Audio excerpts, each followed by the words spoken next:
Hi everyone, this is Terry Berland, and I'm starting my live session with Jeff Howell. Just waiting for him to come on. Hi everyone. Hi.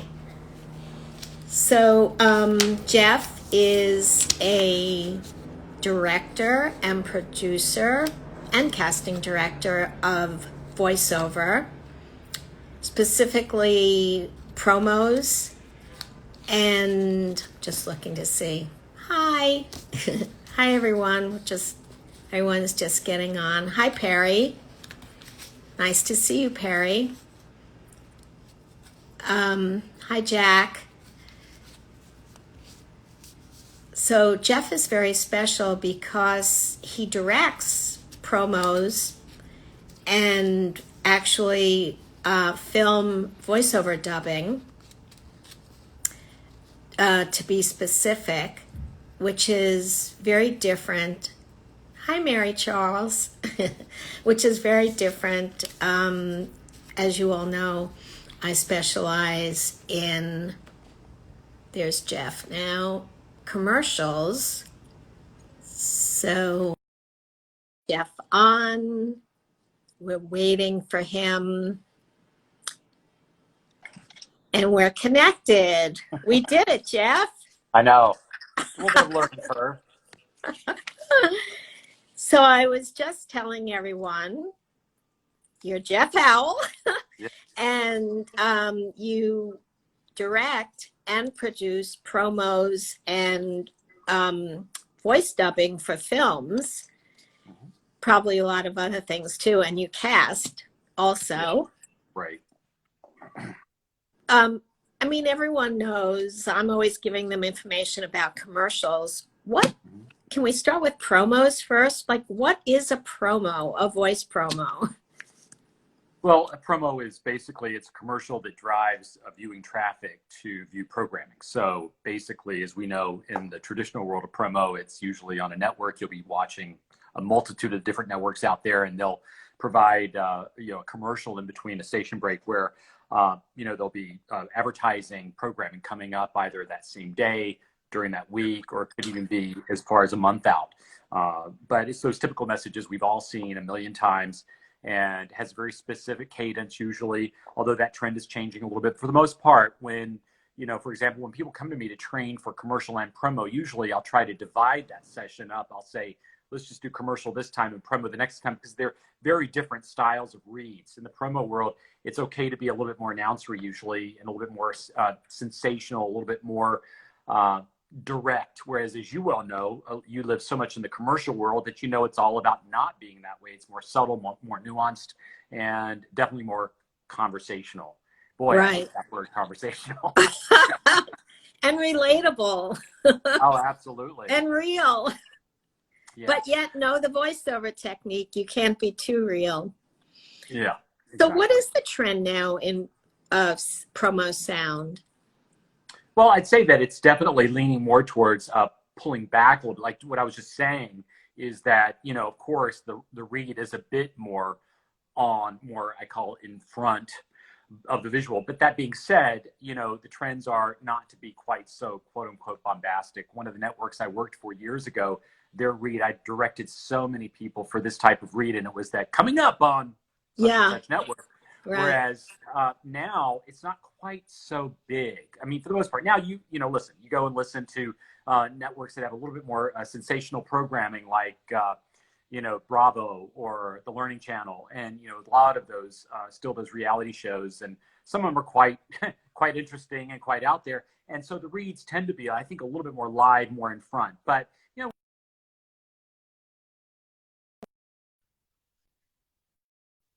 they hired 3 specific actors to cover different types of programming, different attitudes. And so it was a little bit more backed off, a little bit more real, more not quite as yelling at you, not as bombastic. It was a little bit more pulled back. So that's the trend, is to be a little bit. If someone books a promo, that it's an account, isn't it? Or can it just be one promo? Is it a whole account? Both. I mean, the thing is, there are some people. Well, there are some people that have, a relationship with the network. So they'll be doing, for example, it'll be a branded message. For example, there may be someone doing a comedy block on NBC or a late night comedy block, and there'll be a certain actor identified with that block. But that being said, when I was producing, especially with radio promo, I chose the voice that I thought was appropriate for that particular show or the tone of that particular spot. But the networks sometimes dictate whom they want on the spot. So, for example, it might be someone who they have a certain body or a stable of actors that they like, especially for certain sort of types of attitudes and reads. But I think promos opened up quite a bit more, which is good news to your audience because I think that it used to be, as you well know, being in this business for as long as we both have, that it started out a lot smaller, especially in the promo world. The promo world, you pretty much one or two voices on each network, and of course those were the days when only three networks. So but that's changed so much, and so you'll have people that may be doing like on Hallmark, they may be the one that's doing the romantic voice. They may have another person doing the drama voice. So it's opened up quite a bit. Are there more females now than before? Yes, that's the good news for your female audience. If you guys were talking, All the females. If we were having this interview about 5 years ago, I'd say it's a little tougher for the women to get into the promo field, but now it's opened up quite a bit, which is great news. Yeah, I noticed there are more females on cars now, on commercials. Absolutely. That's the trend now. And thin, like cars don't have heavy cut-through voices now necessarily. Yeah. Or big, important sounding voices. They can be thin, more real and relatable. There we go again. Exactly. And the thing is this, I mean, as you well know, with the car campaigns, there's the national voice and then there's the regional voice. And so there are more options. So sometimes you'll have a national voice being obviously usually a celebrity, but you'll have a lot of regional campaigns going on at the same time associated with that same sort of type of car, that product. So that's the good news. And there are women doing those, which is great. Yeah. Okay. So you also direct and cast and produced dubbing for voice dubbing for films. Yes. Is that foreign films that they're dubbing in English? Well, yeah, they call it localizing. And so what they do is and Netflix, I think, is one of the main leaders in this area, because as your audience can certainly identify with, and we're all mostly on Netflix or other platforms right now receiving entertainment. And so these platforms all need more product. And what they realized early on is that HBO Max too, for that matter, but Netflix could, let's say, produce a movie or have a movie produced or have a company produce it in, let's say, Germany, but they can take that movie and they can localize it to various markets around the world. So even though it costs to do that, but it's a fraction of the cost it would be to actually shoot a whole different movie just for the American market and a different movie for the Chinese market, that kind of thing. So they've really done a great job with, I don't know if you call it cross localization, I don't know. But the thing is, basically, yes, to answer your question, it's taking foreign product and taking it and having it adapted for this market for English, and then going in and casting and then directing it. And so I must say, it's been a wonderful journey for me, learning that process over these last numbers of years. And I think I've done about, let's see, I haven't counted lately. I think I've done about maybe 8 features and about 2 or 3 episodics in various languages. And it's like putting a friggin' puzzle together. It's just incredible, but it's great work, and the actors love it because it's really pure acting. It really is. We get into the studio and look at the screen and think about the context of the lines, the emotional sort of requirement of each line, and try to match it. And it's an amazing challenge, but I just love it. And someone asked, you casting now, but how do you cast for film dubbing, voices for film dubbing? Like where do you go to find your voices? Well, it's interesting. When I first started out, I found that to be a challenge because it was, let's face it, as you all will probably figure out as you're going through your journey in voiceover, there's certain areas of the business which pay more money and certain of them just don't pay that much. And dubbing is unfortunately one of the lower paying parts, just because it's the unions just catching up to it. And because for years, dubbing really wasn't done in this country. As you can imagine, Hollywood produced most of the content that was being sent out. We were exporting a lot more than importing. So now that we're importing quite a bit more, everyone's playing catch up with rates and things like that. It's becoming more unionized now. Netflix has negotiated a contract with the union.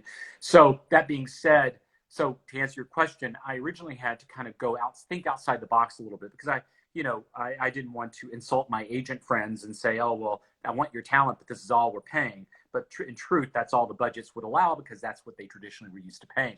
So originally, a lot of the loopers out there were the ones that immediately fell right into the dubbing world, because that was it's like a cousin of ADR looping.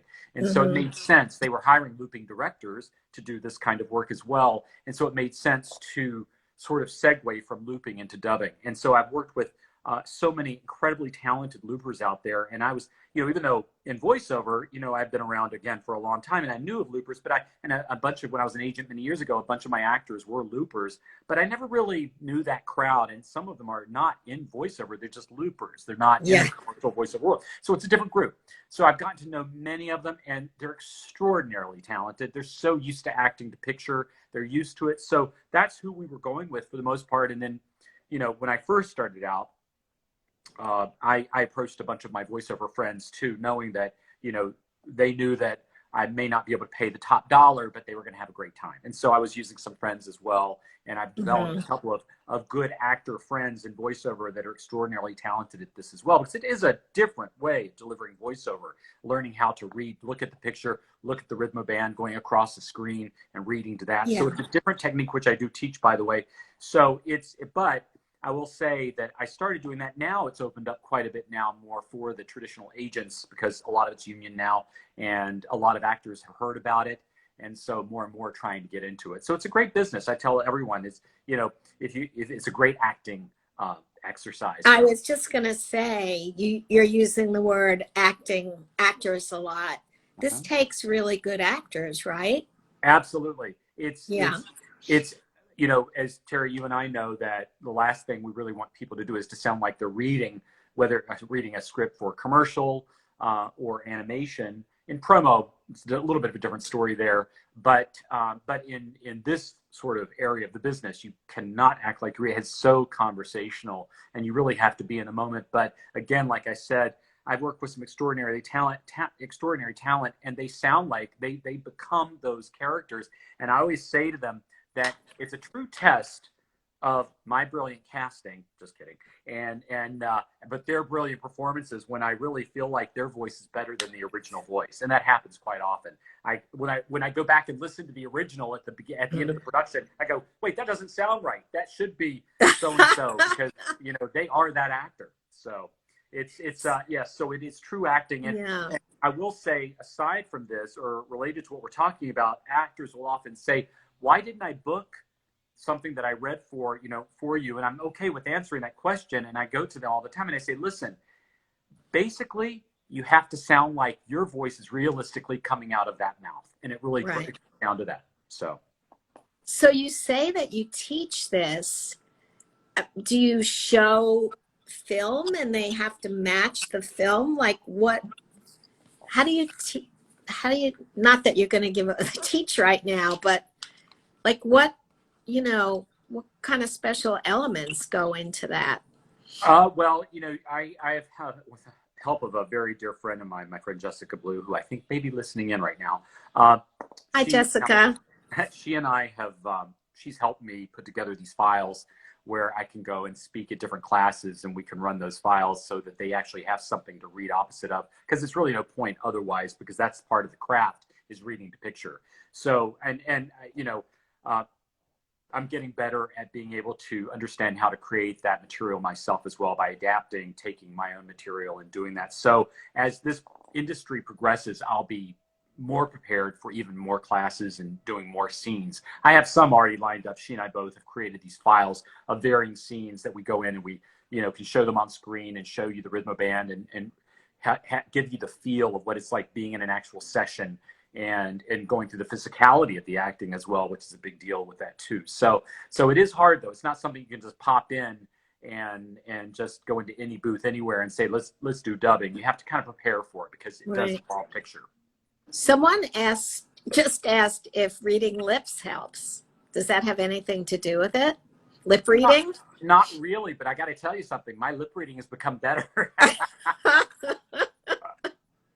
Because, after doing dubbing for so long and we're looking at lips and trying to match things up. And as I said, Jessica's been helping with adapting too, and she's a great adapter. And it's all looking at the screen and seeing if that word looked like that word sounds like it looks like it's coming out of those lips. And it's interesting. It's a real study of language and knowing, certain languages are easier to adapt than others. And some languages where they're barely moving their mouths and they're saying a whole sentence. And so we have to wow. sort of ignore what is the sound coming out, turn the volume up and look at the mouth and go, okay, how can we take that sentence and the meaning of that sentence and fit it into that word lip flap? So adaptation is probably one of the key processes of preparing a dubbing project, is taking dub material, translated material, and adapting it to what's going on visually. So that's really, really interesting. If someone wants to get in touch with you to learn this, how do they get in touch with you? Probably just go on my website. They can go on my website, and there's a link where you can email me from my website. Is it Jeff Howell or Jeff Howell? Jeff Howell. My web is jeffhowellvo.com. So just go on that. So. Great. So basically, because people are asking what websites do you use? You don't search for talent using websites for the kind of work that you do, right? Or do you? I'll say this, that if there are particular needs, if there's something out of the ordinary pops up, which does happen, because like for example, this last project I just finished about a month ago that's going to be maybe already out on HBO Max, was produced in Spain, but had a lot of Middle Eastern actors in it. And there were a couple of reasons why we had to hire people who could speak Arabic and English. Because they had to be the same voice, but they were speaking a different language in the show, or we actually had to revoice what was already on because it wouldn't have edited properly otherwise. So there are times when I'm doing a casting which requires something a bit out of the ordinary regarding a language or something like that, I definitely will go online and do a little searching. I'll also depend on the casting banks associated with at the production companies where I'm working as well, and they have a deep list usually of almost every language, but it's still very specific. I mean, in this last show I just did, not only did they have to be bilingual, but they also had to be a sound-alike. They had to what? Be a sound-alike to the actual actor. Oh my goodness. Yeah. So wow. There were some real challenges in this last one that I had, that I produced. Yeah. So there are a lot of Arabic speakers in LA, because I know I've had to cast and I was very surprised. Oh yeah, some wonderful actors. I discovered some incredible actors in this last series. I've made note of several of them because I'd love to work with them again, even in just a non-Arabic language, because there's just some great actors. We're so blessed, Terry, with, as you well know, having such great talent in LA, and now with technology, we've got access to talent all around. Yeah. So for everyone who's watching, before COVID, Jeff and I quite often would go to the theater. Yeah. And we watch theater in a very interesting way. I mean, we watch it for the story and the writing and the great acting, but it's fun to go to theater with Jeff because we're also listening for certain things, and we'll turn to each other and say, wow, that person.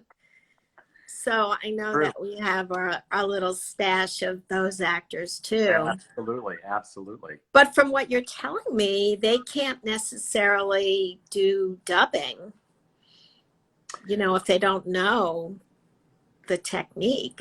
Yeah, listen, I don't want to make it sound like it's some big mystery. If you're a good actor, that's number one. And then, and then if you're cast based on your overall sort of voice acting ability, and if your voice matches perfectly with the visual, then I can relatively quickly ease you into the technique of dubbing within probably within an hour. I can give you a crash course on it. And most actors, it's so funny, when I first started out, I barely knew what I was doing, and I faked it quite well. And I had one actress come in, and she looked terrified. And she said, I just don't know if I'm going to be able to do this. And I said, trust me. I said, first of all, I am not going to, I will make sure I'm supporting you every step of the way. But I said, just relax. And I said, let's pretend you're doing karaoke. And she said, oh, I love karaoke. And I said, let's play karaoke.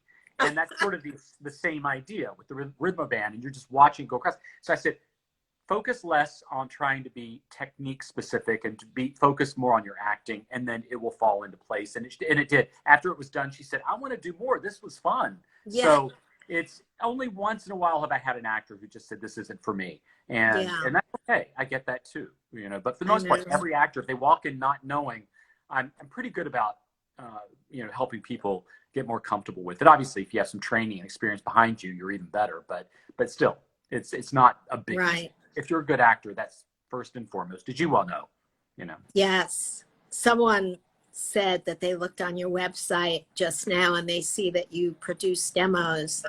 And they wanted to know what your process is. Basically, the good news is I'm not in the business to be a demo producer. And you're so busy. And if I'm which happens, as you well know, you and I talk about that all the time. But once in a while, especially if an agent has recommended someone and they really have a specific need for a demo, I'm glad to do it. The good news is the agents love my demos, and I have a great demo engineer that I use. And so the process that I go through is that you basically, if I don't know you, you have to audition for me, which is we set up a time to meet, to just chat, and then I read you on some copy, and then I will be very honest with the person and say, listen, I hate to tell you this, but you're just not ready. I'm doing you a favor.